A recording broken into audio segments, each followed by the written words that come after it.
ಶಬ್ದ ಮಾಲಿನ್ಯ ಮಾಡ್ತಿದ್ದ ಪುಂಡರಿಗೆ ಮಂಡ್ಯ ಪೊಲೀಸರ ಶಾಕ್. 20ಕ್ಕೂ ಹೆಚ್ಚು ಬೈಕ್ ಸೈಲೆನ್ಸರ್ ನೆಲಸಮ.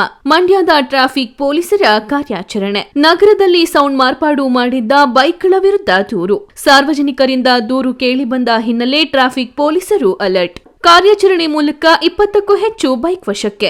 ಬೈಕ್ನಲ್ಲಿ ಮಾರ್ಪಾಡು ಆಗಿದ್ದ ಸೈಲೆನ್ಸರ್ ಕಳಚಿದ ಪೊಲೀಸರು. ಭಾರಿ ಶಬ್ದ ಮಾಡ್ತಿದ್ದ ಸೈಲೆನ್ಸರ್ ಪೈಪ್ ಮೇಲೆ ಬುಲ್ಡೋಸರ್ ಹರಿಸಿ 20ಕ್ಕೂ ಹೆಚ್ಚು ಸೈಲೆನ್ಸರ್ ಪೈಪ್ ನೆಲಸಮ.